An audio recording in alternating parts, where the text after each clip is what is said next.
Day 21, the other side. I'm playing Resto, Shaman, Quaking, Mikanikos, Soulbind, and Chains of Devastation Legendary.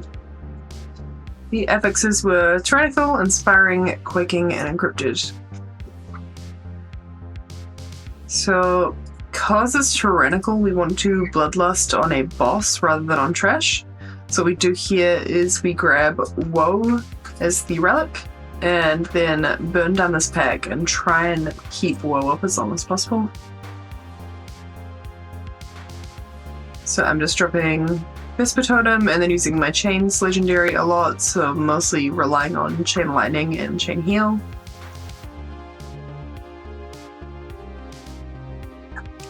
Also drop a Healing Tide Totem here because the tank gets really low. Unfortunately, we don't have a Soothe in this group, and these warlords have Undying Rage, which we can't get rid of. And we are off with our Invis from Woe, which ends up being just long enough to get to the end of the hallway. So if you're trying to do Woe Invis skips, you really want to make sure that you're not killing Woe too early, otherwise the buff is going to run out before you're finished using it. But we just make it here in time. So we just have to kill this last pack in order to unlock that door and get through. I'm just targeting the priest so that I can kick his heal if I need to.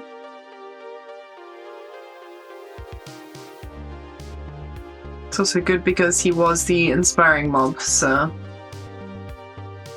that lets us get any CC that we need onto these other mobs here.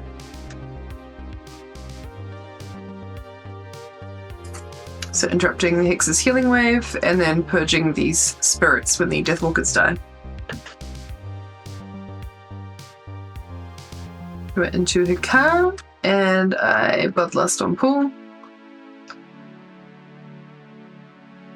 We'll get the relic here.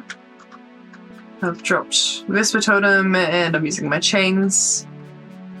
And that helps burn down as well as the boss.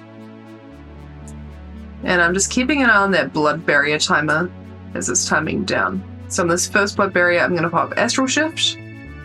That's because the more damage he does, the bigger of a shield he gives himself. So you want to be making sure that you're using defensives when blood barrier comes out.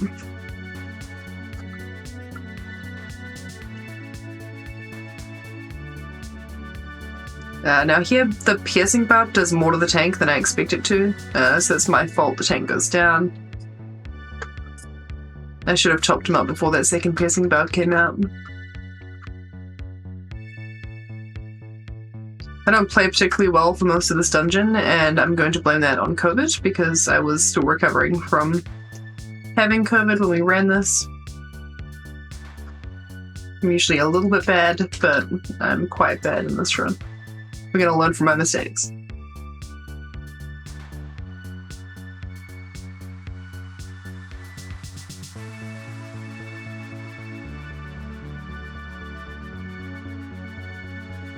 Going to another blood berry here, and the tank's really low, so I'm dropping Spirit Link Totem. I'm quite lucky I get a Lay on Hands here as well, which saves me. But the Spirit Link has damage reduction too, so it is good to use that on a blood barrier. I did have Astral Shift back up, so I should have used Astral Shift as well.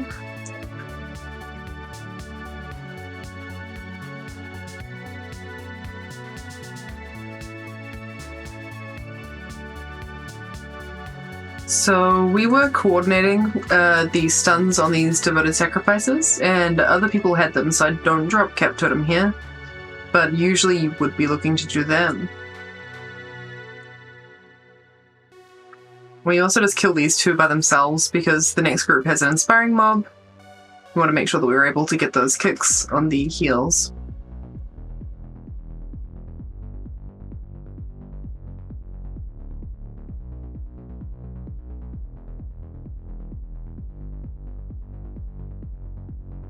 I did drop Cap Totem there, but there's an inspiring mob, so it only stunned him. It didn't stun the Blade Storms.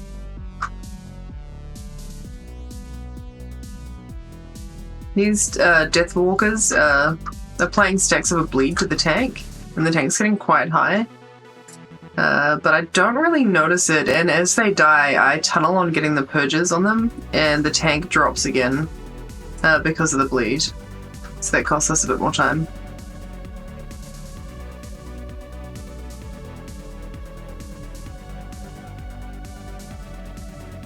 I should have dropped a cap earlier. I thought these were taken care of, but they weren't. And the cap's not fast enough to stop that second mob there from transforming, so we do get one son of a car. That's what happens when you don't interrupt them, the devoted cast. And then when that dies, this massive blood pool appears and fills up the hallway. It does quite a bit of damage. So I risk running through it, but I have a sentence up. And I rely on my chains cast as well. Some instant cast chain heals there.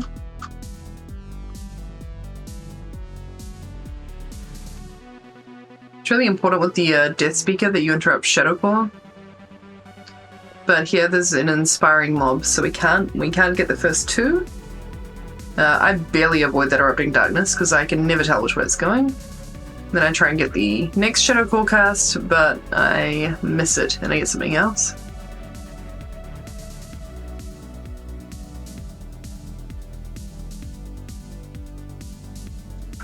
So usually what happens with the spirit is Night Fae tries to time the urn to interrupt his rage, but usually he'd cast his enraged masks first. And the fact that he doesn't throws us all, so I'm not prepared at all. Thankfully it's not fortified, so my healing tide tops us up enough to survive it. But the urn isn't timed particularly well, and he goes straight into another one.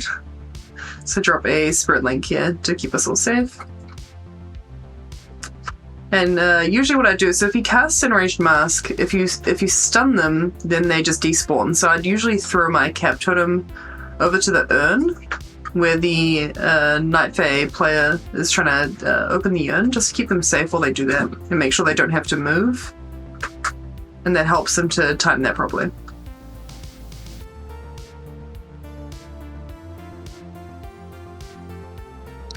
Throw out a sentence here because my tank's taking a lot of damage. It's because, again, we don't have a soothe for these warlords, so they were both enraged and is up, and when the dismantler is up, your tank takes a lot of damage too, so.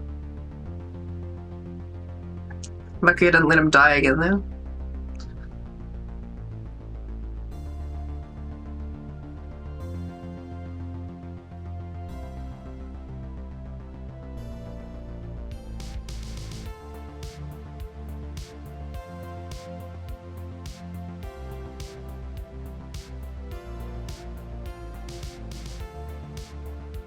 We grab woe here so that we can skip the lubricators.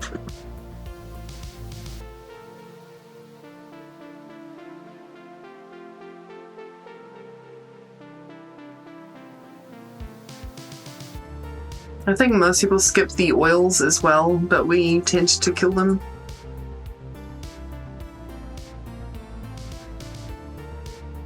Thankfully, we usually have an engineer, because I'm really good at running into those green slimes. That's why I'm a little more cautious than everyone else. Just wait until I make sure that they're gone. And then, yeah, these oils, they do a lot of damage, so I kept them early, and then I just try and get as many interrupts as possible, while I help to damage them down. And again, just relying mostly on chains, so just alternating between chain lightning, chain heal. It's keeping us topped up nicely, doing enough damage.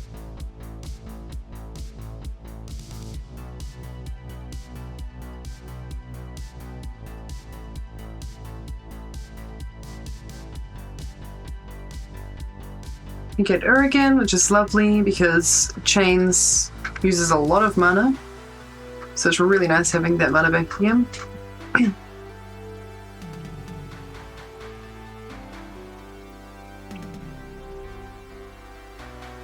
Just positioning myself to make sure that beam goes through the boss. Then as soon as I see it placed, I'm moving off of it.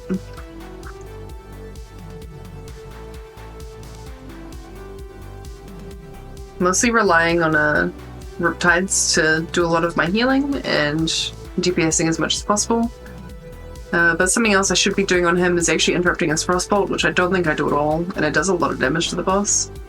To the tank. So does this Buzzsaw from Maleficent. So I'm just keeping an eye on the tank while I help get these bombs. Just make sure he's not going down.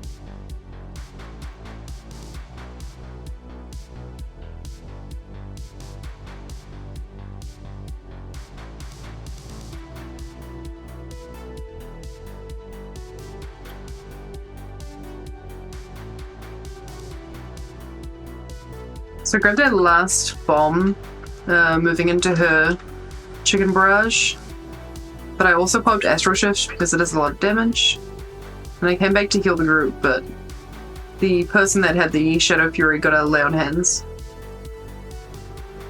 which is good because he dropped really low.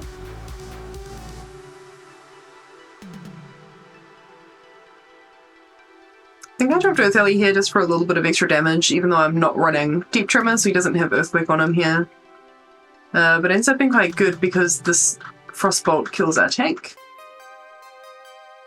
But he doesn't actually have aggro over our team, unfortunately. We get our tank back up and he's really low, so I drop Spirit Link, but he also gets the other lay on hands. And we've stabilized.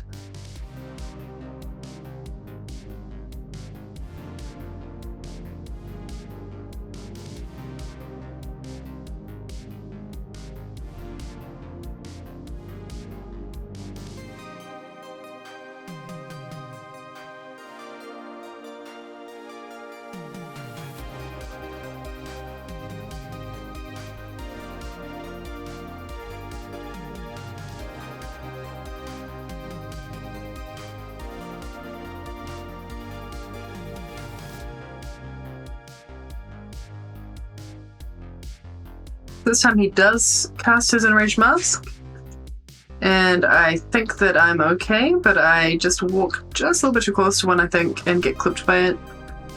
So I re-encounter straight away and I drop Healing Tide and Cloudburst to help pick everyone back up. And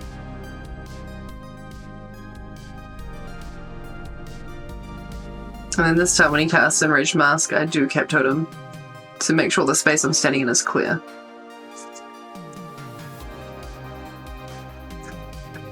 Because that Quaking came in when I was quite low there, I used a health pot. A health stone. To pick myself back up again, making sure I didn't lump myself.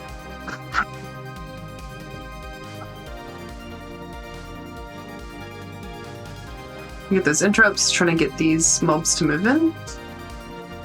And then Night Fae hits the urn.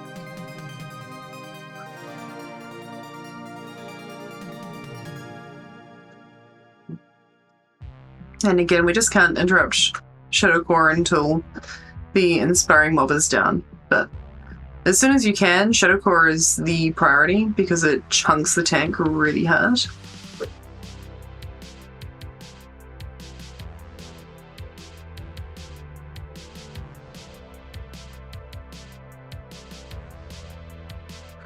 We were supposed to get Woe for that tunnel. It helps a lot to get through.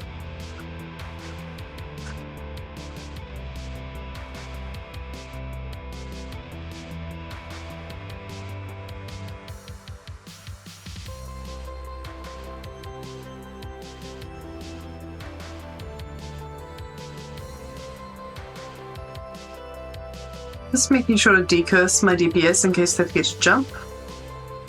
So it's the soporific Shimmer Dust debuff that they can get.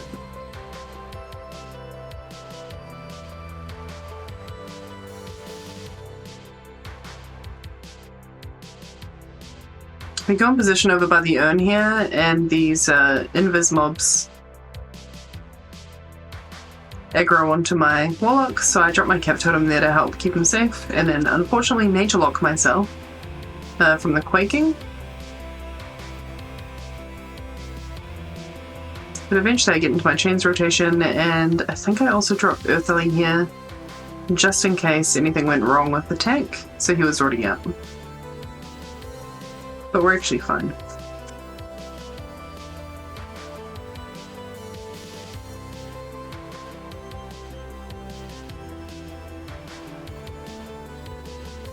My Red Paladin bops my ilvl there as well, because he thinks that I'm running the Deep Tremor.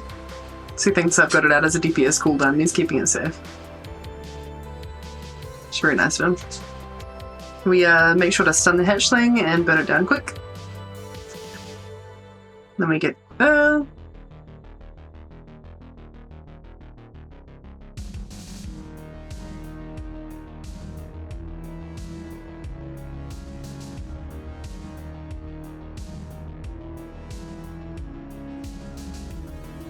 and Paladin is forgetting to jump, so he is now asleep.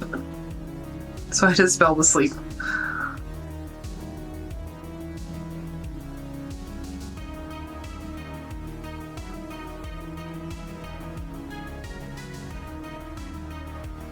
Then we lust for Zyxa. So this boss is reasonably difficult because of the arcane lightning that moves around and the debuff that stacks up on your players. So thankfully we've got a few melee and they manage to spread it around amongst themselves.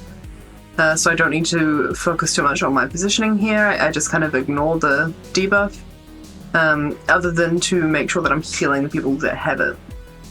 I'm also just trying to do as much damage as I can, because the sooner this boss is over, the safer we all are.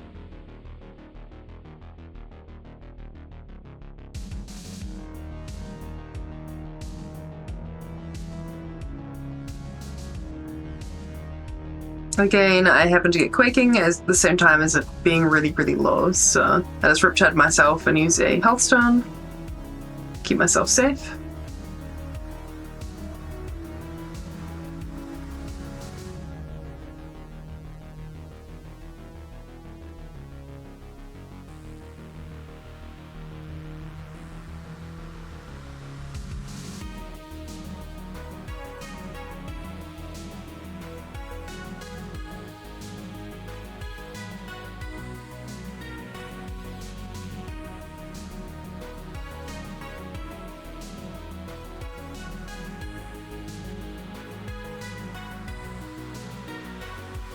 Slowly worked my way through all 3 of my healing cooldowns. She's at 20% here. We've also used darkness at this point, so we just need to kill her.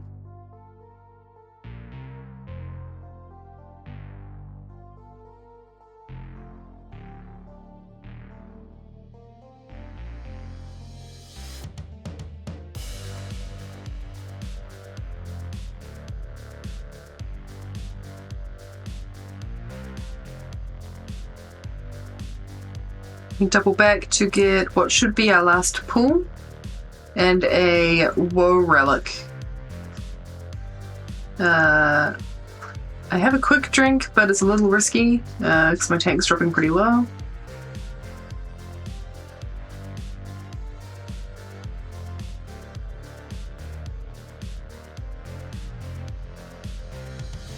We run off to the boss thinking that we have count, but actually we realize that we only have 99%. So we end up coming back again after the boss.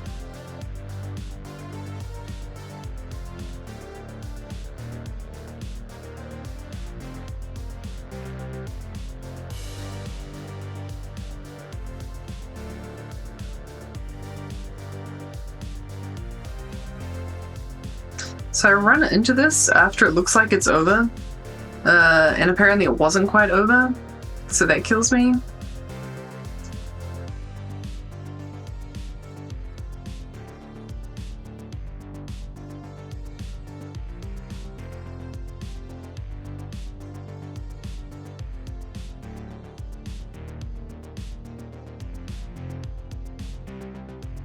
then I try and take that cosmic artifice out, but we placed some pretty bad ones there, and I don't move quick enough.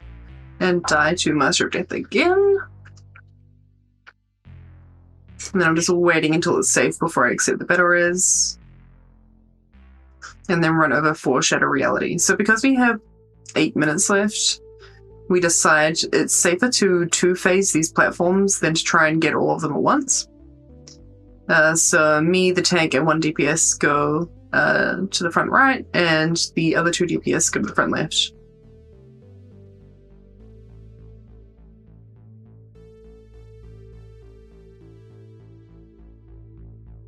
Only just get out in time.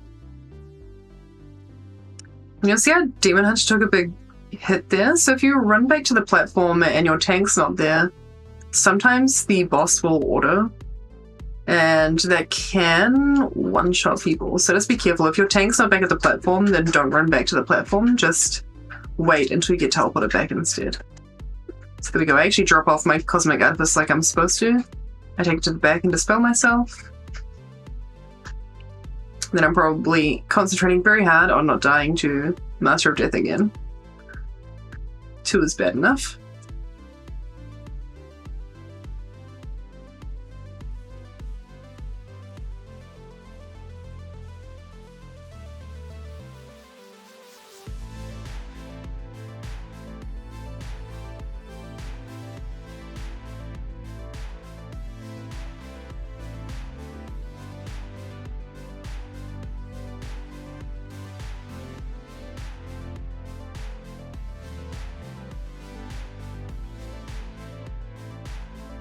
I just popped an intel potion there to help try and DPS him down.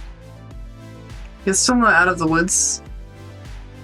Even once you finish all the platforms, we have wiped when he's at 11%.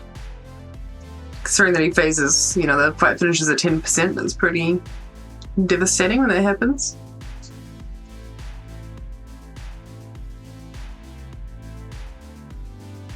It doesn't happen this time, we just finish him up and then we have to double back and get the last 1%.